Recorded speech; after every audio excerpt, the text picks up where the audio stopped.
Hey, MBA hopefuls. We are on the air live with MBA Waves, your weekly vidcast talking all things business and education, streaming live every Tuesday on LinkedIn, Facebook, and YouTube, bringing you tons of tips to help you get into top-ranked MBA programs and getting you up close and personal with many of these schools that we host on the show, where you can get all your questions answered.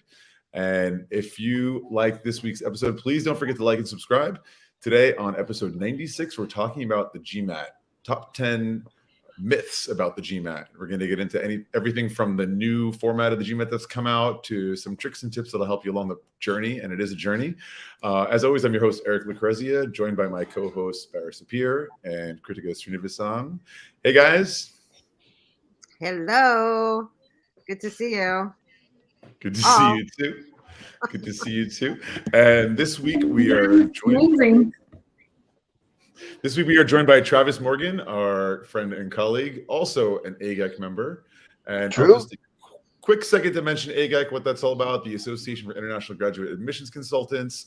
We are an organization that vets and, in a way, kind of certifies admissions consultants all around the world to make sure you get somebody great and professional to work with you and have success throughout your admissions journey. And we have an applicant fair, an online fair. AGAC is sponsoring or hosting an applicant fair online this May 26th. Do I get the date right? I'm not on the conference committee, so I don't know. May 26th, and you can find that on the AGAC website. That's agac.org. Without further ado, let me let Travis introduce himself a little bit more. How you doing, Travis? I'm doing great, and if there's three people who make me happy, it's the three that I'm joined with right here. So I'm really happy to be with you guys. Happy to have you too. Thanks. Yeah.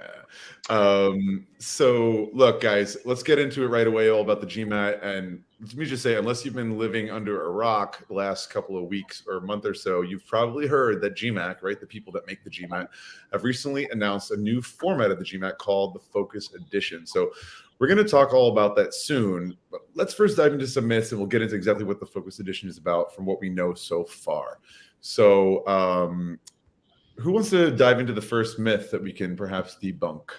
Well, before we talk about the myth, I want to talk about the fact that their branding of it is super interesting, right? Like, I mean, and to talk about like why they're coming up with this new test, right? And I think it's super interesting because their other labels for the test names aren't as I don't know if I'd say forward or the fact that it's got focus in the name is pretty brilliant. Don't you guys think that's amazing? Because it's really getting the attention of the test taker immediately. Yeah, I mean, obviously, focus, take the GMAT. I think it's actually a pretty brilliant marketing protocol that they're doing. The GRE does not have any kind of special name that I know of. And other editions of the GMAT, it's basically executive assessment and just the regular GMAT. So I think it's actually, I mean, wouldn't you have loved to be a fly in the room of that? Kind of name it. I think it really emphasizes the fact that the test is shorter, right? So they know that this is a key drawback to the GMAT is that it is longer than the GRE, and that it is it takes a ton of stamina to take the test currently. So almost an hour shorter, right? In that Focus Edition. Bara, if I had to speculate, I would imagine that this is temporary branding, as the two tests are going to overlap for a short time. And then as they drop the other one, my guess is that the Focus Edition is just going to become the GMAT. It'll fade off and it'll come back to just the GMAT. Interesting. Yeah. What also I think is interesting is that it starts to resemble a bit more the EA or the executive assessment, right? Because as it's like, the EA is it's about an hour and a half, right? And this is 2.25. This is now the new Focus sections, yeah. Right. So, 3 45-minute sections, which comes out to 2.25, 2 hours and 15 minutes. Also similar to or same as the EA, there's no written part, there's no AWA, there's no geometry anymore, and there's a couple more similarities. And when I was talking to one of the reps at a recent MBA fair here in Paris, who works for GMAC. I was like, oh, is this meant to kind of replace no, they're going to maintain the two different things according to her. But I don't know what's down the pipeline, but I think it's very interesting that the two actually become more and more similar. It is. Oh, absolutely. Yeah, I mean, this really is like the EA-ification of the GMAT, which I think is a wildly positive move. I've long thought that the EA among these three exams of the GMAT, the GRE, and the EA is actually the best indicator of someone's true ability. It strips out a lot of the who's the best test taker and gets to your true ability. And I'm super bullish on the new Focus edition of the GMAT. By the way, I think it's a great improvement. I think it's going to be interesting because I know that on Reddit and on some of the social media channels, they are talking about, I mean, they haven't said there's no geometry, but we're just not seeing it in some of the materials that they've put out. We're also not seeing people are also speculating that there's not going to be sentence correction, but it's speculation because it might show up in a different way. Like you might be able to, I don't know how they're going to do it. It's just it wasn't on the table of contents that they posted on Amazon. So a bunch of people, including myself, on a article that I wrote, I highlighted, wow, this isn't on there, but we don't know for sure yet. So we're going to have to wait and see. But that is the speculation. To my understanding, Bara, oh, go ahead, Krithika. I think you maybe just touch delayed, but go ahead. Yeah. So I was just saying that, I think that a lot of the people are already thinking that, hey, it's going to be 1 hour late, lesser. So I'm going to try to probably take the GMAT when it comes. And many are saying that it may come in fall, or it may, it may come to know about that. So that is like another interesting aspect. Already people who are applying or are thinking of taking that test because it shaves off so much time. Yeah, I like Marlena's note here, like light or LITE, like either one would be fun. Like that would actually be a great AGAC like parody, right? If we did a like a funny, I don't know. I'll bring it to the board. Bring it to the board. All right, are we going to talk GMAT myths or what? Yeah. Let's do it. Yeah. All right, Krithika, I vote for you to bring up the first myth if you're into it. All right. Yeah, and this is one of my favorites too. They say a good GMAT score is proof of someone's and memory power. All right, I think there was a little bit of choppy sound. And I would say, absolutely not, because I think there was a little bit of delay in the sound. I'm just going to repeat it. Sorry, please go ahead. A good GMAT score is proof of my memory power and intelligence was the first myth. Right? Yes. Yeah. Take it away, Krithika. Yeah, and I'm going to issues. So I'm going to say this is one of my favorite ones.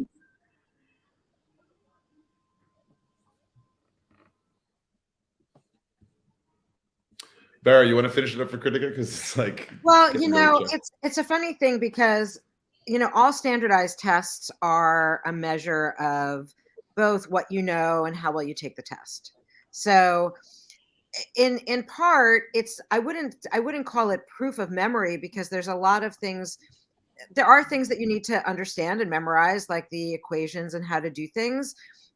Intelligence, questionable. It really is it's a reasoning test, and it's how you move through the questions with what you know. So it's kind of like if you're playing a game of tennis or you're learning how to play tennis, you're going to learn the rules, and you're going to learn how to hit the ball a certain way and how to play that game. But when you're actually in the game, you don't go through your Rolodex of what you know of how to play tennis. You're actually in it.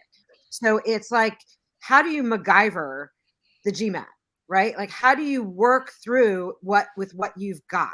Because you're not going to be tested specifically on what you've memorized. You're going to use what you've memorized. So it's reasoning, it's critical thinking, and it's what business schools want to know. They're like, how are you going to work through a really complex situation in logistics, right? How are you going to move through it? And so the test, I believe, emulates that. The test is pulling you through it. What do you think, Travis? First of all, I have not used the tennis analogy, but I may steal that from you, Bara. So, and I didn't really give an introduction, but I actually am both a long time, I've taught the GMAT for 15 years as a tutor, in addition to my admissions consulting stuff that I do. And so I actually think that in the wording of the myth that here, a good GMAT score is proof of my memory power and intelligence. That is very dangerous myth, right? So it falls under this kind of fixed mindset that I have like this fixed amount of memory power and intelligence, and the GMAT is just sort of laying that bare, right? And so if I get a bad score, I must not be very smart. I must not have a great memory, things like this. It's just not true. It's just not true, right? Yeah. And so we have to be really careful of that. We've got to build these fundamentals, as Bara is saying, the swing and doing all this practice and whatnot. But there's a lot more to it than just that, right? That's just the foundation.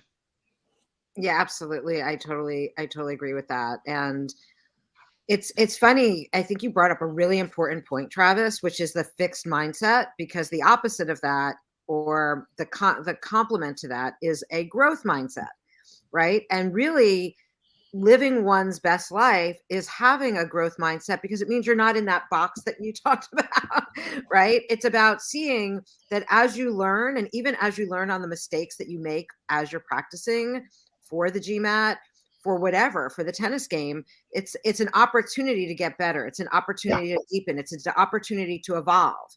And so because we're living in an ever-changing world, being able to change and be resourceful and have the grit is really going to allow you not only to produce your best, but to feel your best, right? So that fixed mindset that you're talking about with proof, I think is a really good, it's a good like hashtag, fixed mindset versus growth mindset. And I'm a huge believer in growth mindset. I also believe that it's important to realize a lot of people think like, oh, I'm preparing for the GMAT, and that's completely divorced from business school itself. I genuinely believe, I went to Kellogg myself, and I genuinely believe that your preparation for the GMAT gets you ready for day one of business school so that you can hit the ground running. And a lot of people don't really carry that mindset with them either. It's just this kind of hurdle that I need to get over so that I can get to business school, and those two things are totally separate. I actually think that the preparation of one definitely supplements the preparation for the other. A lot of people, as an admissions consultant, I agree with you, Travis, 100%, that a lot of people, we say that the GMAT is like your first MBA class. And I would say like writing your essays and all the other stuff you do as far as your application is kind of like your first career services event. You're laying out the map for your future, right? You're bridging the gap from yourself today to the future version of yourself, speaking about goals in the short, medium, and long term, speaking about function, sector of business you want to work in, and geography, like where you want to end up. And so all of these components that, as you say, people might see as divorced from business school itself are actually some of the best primers that you can take advantage of to get there, and to not just get there, but to come out of business school, right? Because it's not just about getting in; it's about what lays ahead of you. It's just the beginning. Yeah, and I would actually build on that, Eric, and say that it's not even just the GMAT, but it's also how you're preparing, how you're getting your application together, who you're hiring, how you're hiring admissions consultants to help you, how you're preparing for things. Like I spoke to a potential client this week who's gotten like 2 big online courses, and he told me it's taken him 6 months to get through half of the material on one of the courses. And I'm like, well, how has that impacted your score? And he's like, not so great. And I'm like, okay, well, what are you doing next? And he's like, well, I want to go through the rest of it. I'm like, but this is a business school equation. Are you going to spend another 6 months on the other material if you haven't done as well as you want? Like, if that was a business school question, what is that telling you? So it's like this whole process. And we've often talked about this. Like I look at it, it's like a fractal of the business school, which is a fractal of life, right? Like how we do some things is how we do all things. So, you know, I posited to this person, you know, you might want to think about getting someone to streamline your efforts if that's of value to you. Like if time is a value, if it's not, then do it the way you're doing it. You're going to get, everyone could probably get most of the way to where they need to go if they do things on their own. But to save the time, the money, the energy, and then actually, statistically score better because you bring in professionals, better essays because you bring in people to give you feedback. That's a business equation right there, I think. Mm-hmm. I think this leads us to the next myth, Eric. You know, this idea of timeline. Shall we introduce it? Yes, go for it, Travis. So the GMAT can be cracked in 3 weeks. I will tell you that there are people out there where, yeah, you can study for 2-3 weeks. They go and take the test. They get the score they want, and they go. This is a very dangerous thing to be reading online and having that be your expectation, though, because that is extremely rare, right? Even as someone who now teaches the exam, when I was studying for the exam myself, and even as someone who is a good test taker, right? You know, someone who likes taking tests. It was many more weeks for me to get, you know, up to the score that I'm looking for. So I think that's a very dangerous myth. Yeah. Yeah. So one out of 100,000 can pull that off. Maybe. I mean, it's so few people. I think you'd be a very foolish person to put your money on you being able to do that. You can try, but you better not do it with no, you know, buffer of a couple of months to actually give the typical range of time need to prepare properly for the test. I think the preparation, I think what people don't realize is that you might be able to learn everything that's on the test, but you have to integrate it and then you have to show up for it. And that's like your brain needs time to do that integration. Yeah. And so it's kind of out of your control to some extent. You can learn it, that's conscious, but the unconscious part of really having it become part of you is what takes the time. So and also taking it in the conditions of being in a test center where you're probably more stressed, right? You have self-doubt, you have imposter syndrome, you have whatever feelings that come along with that, that knowing you're being examined. It's not a rehearsal. Yeah, but those things can be dealt with. Those things, like I deal with those things with clients. We deal with that. Yeah, but that takes time. It takes time, but that's actually the quickest thing to get over. But if people don't take the step to get over it, it doesn't disappear. Right. Period. Right. But you actually have to be an active participant in your evolution. Totally. An offshoot of this myth, by the way, is that because the GMAT gives me 16 days between test taking, that I can magically improve my score by significant amounts, 50 points, 80 points, 100 points in those 16 days. It's very unlikely. Yeah, it's very unlikely. The only time where I've seen where my students see a very dramatic jump in 16 days or somewhere there too is when they severely underperformed their true ability on that first one, very often due to anxiety or the things that we've just been talking about, but that on practice exams, et cetera, that they scored much higher, so they know they have the potential, they just underperformed that. Sure, you can go back in and see a pretty dramatic change, but a lot of people will book 2 exams right away, one on one date and one 16 days later.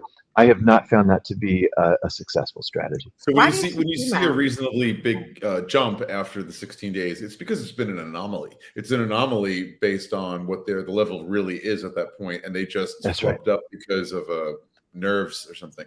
Right? Yeah, or they blew the timing or something like this. But yeah, that's another kind of sub myth here, is that it can be cracked in 3 weeks and it can be re-cracked in 3 weeks.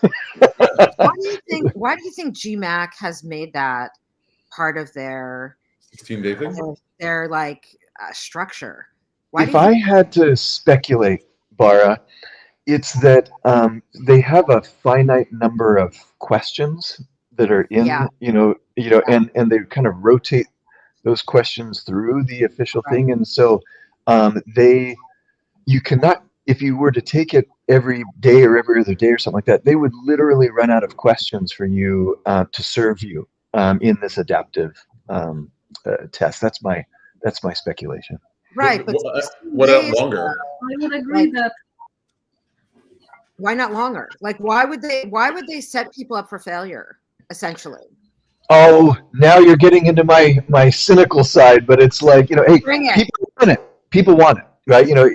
They've got only a month between now and those round 2 deadlines, and they just took a test on December 1st or something, and they didn't get the score they want, and they want the opportunity to get another test in before the deadline. I think, yeah. We have to the get test is their product, right? It's a product for Right. GMAC, so that's It's how a they get their product. revenue. And well, the question is, who is their client? Is it the schools, or is it the people who are taking the test? Where they actually both are.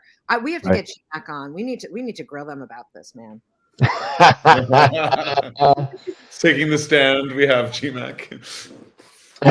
We've had I would say ETS. it's purely operational, I would say it's purely logistics and operational stuff, but it's so important for some of the students to have this ability to take the test again, because they feel that, many times, and this is like a funny story I wanted to say.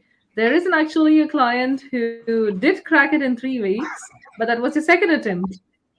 So, the myth that like you could crack your first attempt in 3 weeks is literally a myth. I've hardly had anybody do it.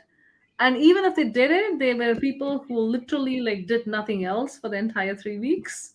And that's how they went for the exam. But I would say that this is all because of operational logistics more so. But I also wanted people to have this safety net of having this ability to take the exams again, where this was basically for helping them to accelerate their preparation. For some reason they couldn't spend as much time on it in the first attempt, and they would want to have this dedicated time. And that's why we could still see some results and some improvements happening in the second time, or in the 16 days that happens, right? So it's just that you're focusing more. But yeah, it's a very interesting question to ask GMAC. Well, I also think that there's this therapeutic model that it's called exposure therapy. And the more you expose yourself to the thing that is uncomfortable or that you don't feel good in, like, that actually could have a role in this as well. I don't think GMAC is making that position. They're not in that positioning, but I do think that for a student, if they have a fear and if they haven't worked on it, the mere act of going in and just steeping in that experience allows the next time for many, it just makes it easier because it's known. It's not a mystery. It's not weird. And so the exposure therapy aspect, or through that lens, I think can be helpful. But it depends, like, exactly what you started with, Travis. Like, it depends on why they didn't do well in the first. That's right. So, yeah. All right, let's go to the next myth, because we're burning through this episode with really good commentary, but I want to get to some of these other myths. So, if I may, a 760 plus GMAT score means a guaranteed admit to any M7 or equivalent schools. What do you guys have to say about that? Top score like 760 or higher out of 800? Is that a guarantee? Computer says no. Travis says no. All right, Travis, lay it down for us. Why not? Real quick, so this is one data point, and so the schools are looking for the next generation of leaders, and the next generation of leaders does not necessarily mean that you are this, incredible genius, right? There are a lot of other, elements to your application, and so 760 plus puts you in what I call must consider category, right? That yes, they are going to take a look at your application, but then the other elements of the application have got to show that you're going to be that next generation of leaders. Yeah. And also, I mean, I totally agree. And it's great. And it's it's almost like a gatekeeper score. It's like, it allows you to not be flagged or dinged, but it's not necessarily going to be your gateway in. If you're looking at like tests like the MCAT and tests like the LSAT, those are scores that the schools really are like, they can accept you with a certain score and not necessarily look as much at your whole person. I mean, they still do, but with the GMAT and every single AdCom that I've talked to, it's really, they're looking at the whole picture. So, you know, you could score a really low score, but if you're the Dalai Lama, you're probably going to get accepted to business school. But there's not that many Dalai Lamas. So, Yeah. so. You know, and I always often come back to, like, you know, the GMAT does not measure anything about your ability to get along with other people, to inspire and lead other people. It doesn't measure anything about your international experience, for sure. Any kind of soft skills is not there. So there's a certain level of business acumen that the GMAT aims to measure, to assess using the medium of, you know, math and verbal questions and so forth. But it, you know, I think it's something that you can train for. Good thing you have people like Bara and Travis out there who work on that with you, but it is not everything. And so, as you said, it is kind of a must consider thing, but they need to know that you can communicate, that probably it's going to come down to an interview to see. Empathy might be kind of a nice thing to throw in. Right. Absolutely. I will just add that on the flip side of this, when I did some quantitative analysis a few years back on the schools, almost across the board, if you were 35 points below the school's average, you were in the bottom 10th percentile of admitted students. That still means that 10% of people get in, but they need to have a very compelling reason to bring you in over someone with stronger stats, right? And most of us, quite frankly, do not have that. So, you know, yeah, it's a pretty tight band around the school's averages. Yeah, so I just wanted to throw that out there. And it's one of the only things on your application that you can actually do something about in a very short period of time, relatively speaking.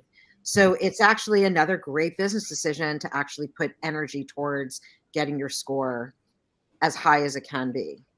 And you know what? This brings up another myth that's down the list, further down the list. But a lot of people worry about taking the test again. Oh, they're going to see you did poorly the first time around. I'm like, no, that is not a bad thing. I mean, every admissions committee I've spoken to is actually impressed with the fact that you're willing to take the time and energy and money, by the way, to invest on improving yourself. And in this case, your score.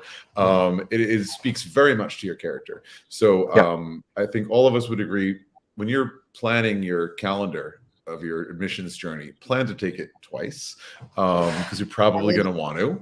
Even if you get a 7 something the first time around, why not see if you can do better the second time around? More than 16 days of preparation, of course. After everything is able to be looked at and thought about. So taking it more, like 2 times, 3 times, great. So yeah. All right. What about this myth about the GRE? A lot of people have this idea that the GRE is easier than the GMAT. What do you guys think? My test prep experts. Bara, you want to kick us off on this? Sure. I have thoughts. But, sure, you have thoughts. Well, what I'd say is that because everyone who's coming to the test as an individual, that the only way that you know if something is easy or not is if you actually take a diagnostic and see if for you one of the tests is easier or not. We had a couple folks from ETS, right? MT and J came on and they're like, it is not easier. It is not an easier test. And for some people do find it easier. And some people just honestly believing they think it's easier makes them think that it's easier, but it's not actually. I mean, some of the math might be arguably easier. And for some people, grammar, which is more prevalent on the GMAT, might be more difficult. And vocabulary, which is on the GRE, might be easier for some people, especially when you look at people for whom English is not their first language. The way they learned the language might have an impact on how well they do on each of these tests. But I wouldn't say that it's easier, but they're different tests, right? And they test differently. And so who you are and how you go through the test. I mean, I often say the GRE is like the SAT on steroids, right? And so it's really which is easier for you. It doesn't matter if everyone is saying it's easier. Take it and see if it's easier for you. You know, some people are better at juggling. Some people are better, I don't know, riding a unicycle. You can't just say one is easier than the other. You got to try what works for you. Exactly. Travis, what do you think?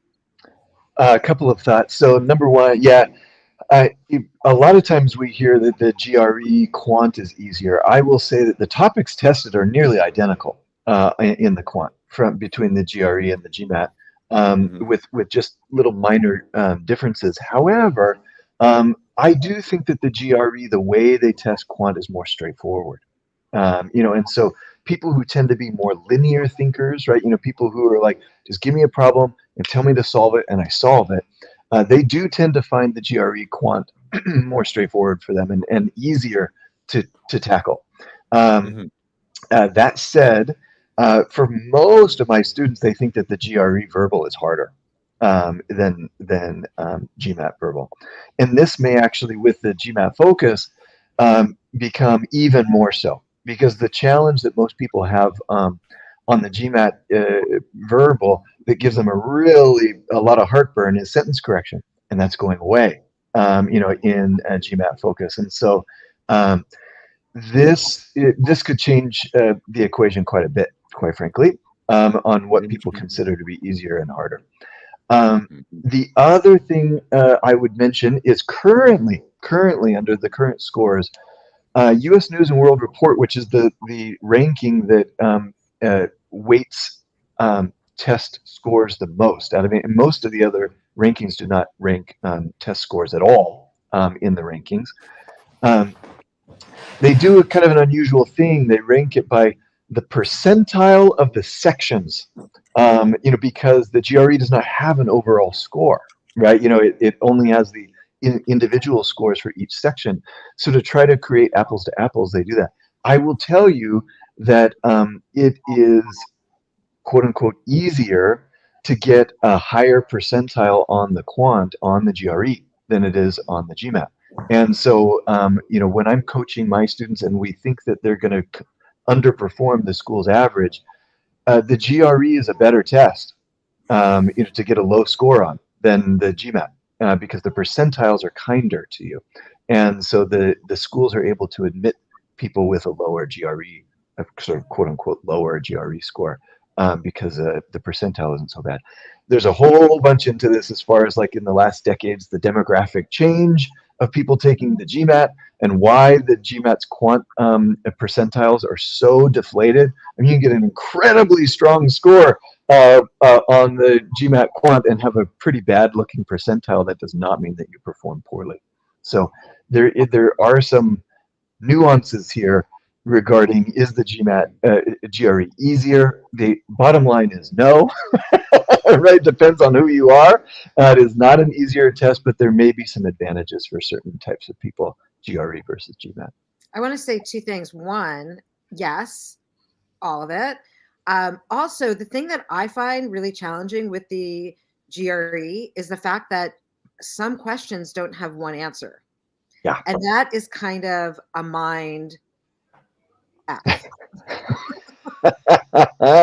So not like, whereas the GMAT, there's only one answer per question. Yep. I think that it actually is a little unnerving to have multiple answers for some of the verbal questions. I was also going to say something about the GRE is also used in graduate programs, right? So it's not an exclusive business school test. And so even though it's used by business schools, by most business schools now, it's when they create the test, they have to have in mind, and I think that straightforwardness that you're talking about, Travis, is really indicative of that. It's not just business school students or business school hopefuls that are taking the test. And so you have chemistry, comp lit, archaeology, anthropology. You've got different majors of folks that are taking the test to get into grad school. And so I still think that it's a reasoning test, and there's things that are similar to the GMAT in that sense and critical thinking, but it just is a much bigger umbrella of who's taking it. So, and I think that is reflected in the construct. So how to also add that you mentioned a point about non-native speakers. I think that they find the GRE much more straightforward, like how Travis mentioned. That's because you could easily memorize vocabulary or like learn it much better than probably applying rules of grammar.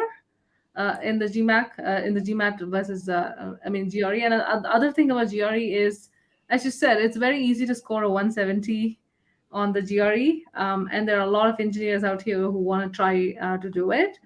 But what I like about GRE versus GMAT for many other people is the flexibility it offers. Some of them are very confused about choosing B school or probably going to grad school, or and if you choose GMAT, you'll have to like kind of lock it in and make sure that you're only applying to B school. So from that angle, I think there are a lot more people who are leaning towards the GRE. We love to be indecisive, don't we? Keep our options open. Well, you know what? One of the unofficial tagline of MBA Waves is "It depends." That's right. Yeah, that's certainly there. Well, I can put up another one, a myth, and see what y'all think. The GMAT needs advanced, crazy math skills like engineering. Myth or truth? 100% myth. Yeah. So, and the topics are pretty well laid out in the GMAC like official materials about the GMAT, and you'll see it is pretty basic arithmetic, algebra. It used to be geometry, but geometry is getting axed. Yeah, and it's not even, you don't go into trigonometry, you don't go into any calculus, you don't go, it's even kind of basic high school math. Yeah. The only little caveats to that is for some students there is a topic called combinatorics, which is methods of saying how many different possible outcomes you have on this. You may never have done this before in your life, right? This may be a whole new, and probability. Yeah, so those are related. If you go to Vegas, you can. That's right. So those, tend to give people a little more heartburn in terms of the learning of the material. I will say, though, by the way, that in my experience, it's these quote unquote more advanced topics where the questions are more straightforward, and you basically either know how to do it or you don't know how to do it.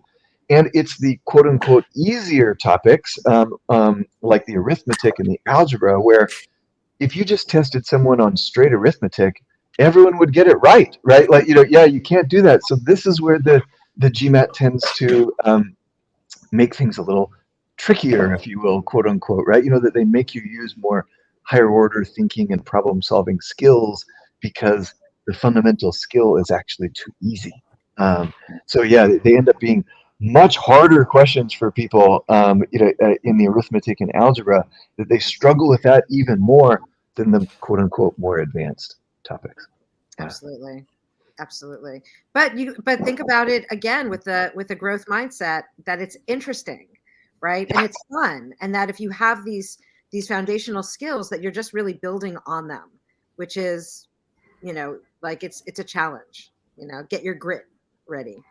I like to say that the GMAT is not looking for the best mathematician on the quant, nor are they looking for the best grammarian on the verbal. They're looking for the best detective, the person who can kind of understand, okay, what is the problem here that we're trying to solve? What are the clues that have been laid? And then notice the things that other people don't notice, right?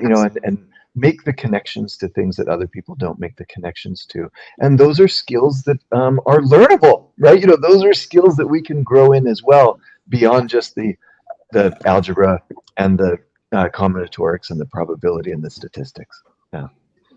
Yeah, and that's kind of the skills that you want in B school. I mean, the real one too. That's what you see in everyday life. So I'm going to take it to the next one. See, it says that like you only need good vocabulary to ace the GMAT verbal section. Yes or no? Not at all. I mean, that might be a myth for GRE, and it still wouldn't be true. But what I will say that you do, the kind of vocabulary you do need is also equally important on the math, like a word like difference, right? You really need to understand how difference really functions in a math question, because it doesn't function in regular parlance, right? The same way as it does in how they want you to understand it.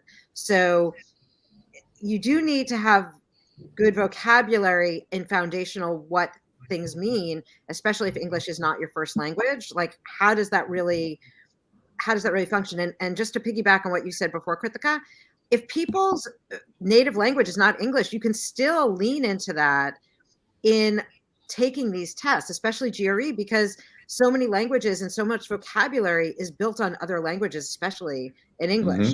And so you really can, wow, that sounds like that in my language. It's like, then go for it. If you have nothing else to go on, then trust that that French word or that Latin word or that Arabic word, right? Like copacetic is basically it's an old language. It's in Hebrew, kol baseder, right? So you can actually depend on the languages that you know, because we're in a multicultural, I don't know, it's a semiotic kind of world, right? So you can depend on that. What do you think, Travis, in terms of the vocabulary and GMAT verbal? Are you with me on that? You know, on the GMAT in particular, I think when folks are where English is not their first language, they get really nervous around the reading comprehension, passage where you have a long passage to read. You have to answer multiple questions, often very detailed or very specific questions about that passage. It gives us a lot of anxiety. And I absolutely have worked, with students who had a real challenge of even understanding what the passage was saying. But I always have them lean into, don't worry about what you don't understand. Just tell me what you do understand about this paragraph, right? And then just move on, right? Like, keep going. And you would be shocked at how much you really do. Even if you have no idea what this thing is talking about, but you're like, well, it's some theory about something I have no idea about. This person appears to be supportive of it. This person appears to be, against it, whatever, like, that sort of thing. Like, even a really basic understanding of this without understanding even the majority of the vocabulary in a passage, you can get a lot of questions right. So yeah, vocab is not something that I focus on really at all on the GMAT. It's other elements of our logical thinking and whatnot that will serve us well. I think in GMAT focus, this may become even more so, quite frankly, without the sentence correction. I will say this is why MindFlow, the speed reading platform we just launched, is valuable, because it really allows people to get the general ideas and not get fixed. So I'll just give that little plug there, that reading faster will actually help you do better because you're not getting hooked and in the ways that you're talking about. Great. What's the next myth that we're going to go over here? Oh, I'll introduce this one. Go for it. GMAT Focus Edition next year will be easier than the current GMAT. Oh, man. I'm opening a can of worms. Bara, do you want to kick us off on this one, too? There's no reason at all to think that it's going to be easier. And if you've heard that, you need to question your source. It's not going to be easier. It's like the fact that it's shorter means that it's going to be more deliberate and more intense. And it might be harder. It very well might be harder. That's a good point that I hadn't thought about, Bara. But when you have a shorter section, you have less room for error, right? Like, that every question counts more now than it did before, right? So the other thing to be mindful of in standardized tests is this idea of easy. Like, it's all about percentiles, right? It's all about your peer group, right? And so, Exactly. if it's easier for you and it's easier for everyone else, then that doesn't help you in any way, right? So that said, I do think that that they have been very mindful of looking at the element, and again, things like the geometry is being removed from the quant is speculation, right? But I think based on what we've seen in the EA and in the materials that have been released so far, it's a pretty good bet that geometry is going to be gone. That has nothing to do with your ability to succeed in business school or in business. Like, it's the most divorced topic in the entire GMAT, and I'm happy to throw it in the garbage. And what that does is it does help you focus your preparation so that you don't, you're not trying to just memorize all these areas and length of an arc and things like this, that you can focus on stuff that will actually translate into skills into business school. My opinion is the same of sentence correction in the verbal, is the least connected. No one is going to ask you as a business leader to correct these sentences. Oh, yeah. I mean, back in the office, I did that every day. We had to correct each other's sentences. So, I mean, like, it's not normal, But you guys both brought up good points, just because it's shorter doesn't mean it's going to be easier. And if it's easier for you, it's going to be easier for everyone. So what a lot of people might not realize is that your scores are compared to the people with whom you take it on the same day. You want to break that down for people who are watching who may not realize how the GMAT is scored? Well, it is on a rolling. Go ahead. Sorry. Trav, you go. No, you go. You go. It is. I mean, it's not literally just the same day. The percentiles are on a rolling 3-year basis, but but it is. You get that score. The GMAT's pretty proud of the fact that your raw score on the quant and verbal sections are comparable basically across all time. That your ability level of getting a 45 on quant today is the same as an ability level of getting a 45 on quant 20 years ago. But the percentiles shift, and they're constantly shifting, based on who's taking the test, on a rolling basis. And so this matters. Yeah. And the overall score does shift just a little teeny tiny bit based on that quant verbal split. One thing that, again, rumored, but this comment from Marlena. if you can't get the question when it's 1 out of 20, you won't be able to answer it when it's 1 out of 10. That's a very, very good point, Marlena. Wow. Absolutely. So good comment. So you were saying, Travis. We also have kind of rumored speculation on the score. It's a fascinating shift actually on the GMAT focus, where it looks like it's going to be scored on a nearly identical basis in terms of the overall score, 205 to 805, and on 10-point increments. So if you took the focus, your score will end in a 5. If you took the original, your score will end in a 0. So it'll be very easy to tell the difference between those two. I am shocked that if indeed that proves to be true, I am shocked that is the direction that they went, because it means that it's essentially still 200 to 800 point score on overall, but those two scores may not be comparable at all.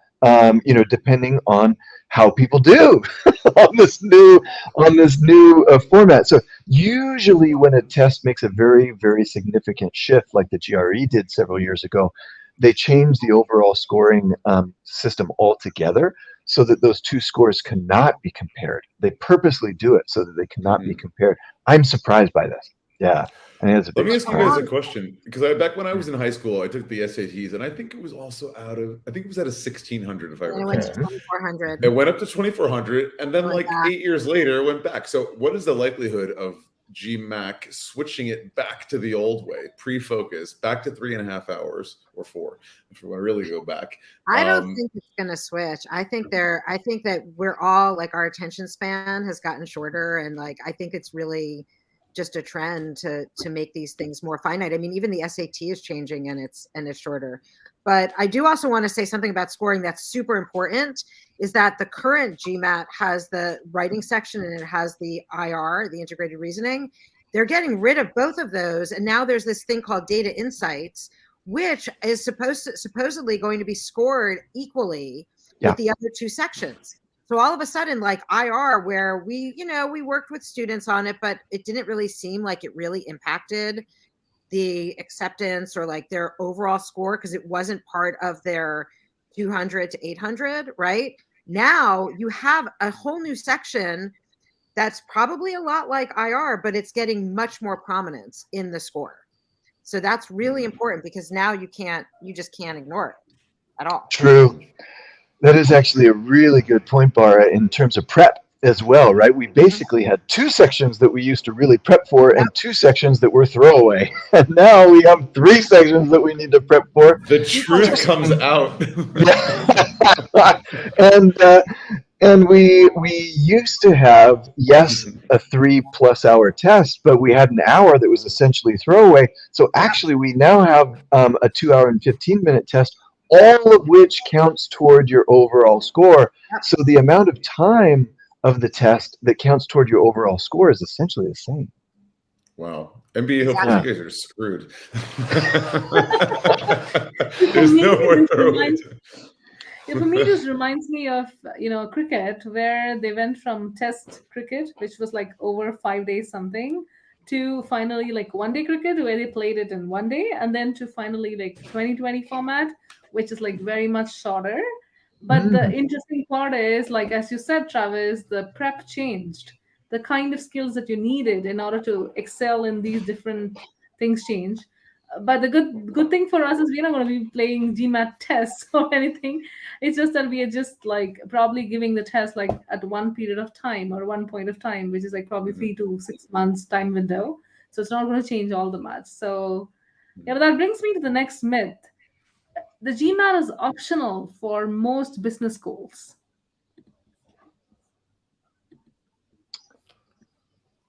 And we did see a lot of trend happening. Well, it went optional. But what do you guys think? No, not most. Not the ones. We actually did an episode on test waivers a while back. MBA Waves did its thing on test waivers, and it's really interesting. I feel like a lot of it's optics. Like I feel a lot of like, even with the SAT being test optional, a school does not ask you to produce something if it's not important, right? They do not ask for something. And even if a school says something is optional or it's waived, like it's still going to have some precedence. And when we look at SAT scores, and even with test optional, most schools, even if they're optional, more people with test scores are getting accepted. Now, maybe we have to like get into the weeds a little bit more and say like, if you've got a score that's going to be good for your application and good for your candidacy, you want to include it. Right. So, although on the flip side, if you have a score that is going to detract from your candidacy, and it's going to detract from your candidacy, and you do have a score waiver, use the score waiver. But this, I get asked this a lot on the admission side of my business, which is, do you see a trend of business schools moving away from standardized tests? I will tell you, I do not see that trend. I don't see it. Like not yet anyway. Even when we see it more so in undergrad and things like this, I do not see that.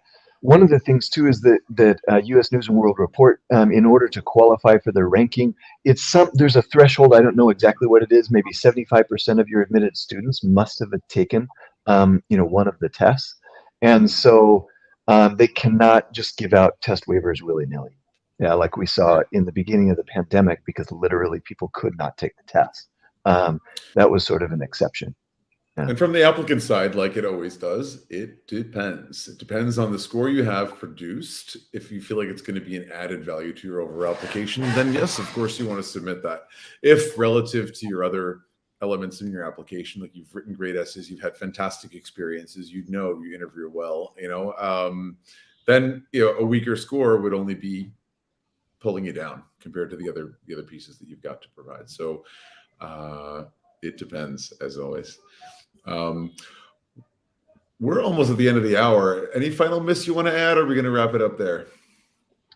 Well, one that we had added was it looks bad if you have to retake the GMAT, so you better do it right the first time. An absolute myth. Absolute myth. I know we've talked about this before, but I do want to emphasize this, is that and even schools themselves will say, yeah, take it up to 3 times, this sort of thing. I've pressed them on this question and saying, like, why do you recommend up to 3 times? And they say, oh, we just found that when people take it more than 3 times, they don't see an improvement. And I'm like, oh, well, I found that if they take it 3 times and then they come to me and we approach the test differently, they see a huge improvement. So, and they say, oh yeah, well, we don't mind as long as the score goes up. Take it, plan to take it at least 2 times, but even taking it 4 or 5 times does not detract from your applications. In my experience, I've had applicants who've taken it many, many times, and they still get in to the top schools. So I would, from the perspective of the school, I would just say that you tend to plateau unless you have a new strategy. If you have a different approach, such as working with a different coach or tutor, or you're doing it on your own, but if you keep on doing you've always been doing, you're going to keep on getting what you've always been getting, right? So if you change the approach, that changes everything. I'd like to see that. Yeah, though it's a standardized test, there's no standard way of preparation for it. It's just like whatever suits different people. The test is standardized, but not the way that you approach it. But I do want to say, like, I do think, and statistically, if you hire a coach to help you with the test, most people will improve the most. Like, that's really like, you'll actually improve if you it's like if you go to the gym with a trainer, you're going to actually perform better than if you just go to a class or if you just do it at home on your own. But that really also, just because you throw money at something doesn't mean you're going to improve. You have to apply yourself. So whatever you do, especially if you hire a trainer or a coach for GMAT or GRE, like, you actually have to do the work. You actually have to engage. Just because you hire someone does not mean you're going to improve if you don't do the work. So, yeah, unless Travis the Bara writes a test for you. There's only one indictment that I'm interested in today. All right, we're not going to go there. Oh, Bara. Listen, thank you so much, Travis, for joining us today. This has been MBA Waves and Top 10 GMAT Myths. If you guys like this episode, be sure to give us a thumbs up. Ask any questions you want in the comments, and be sure to subscribe for future episodes. Join us next week on MBA Waves. We're going to be talking about AI, ChatGPT, and the challenge of admissions in this day and age. Thank you once again for joining us, and we'll see you next time. MBAwaves.com. Bye, guys. Bye. Bye-bye.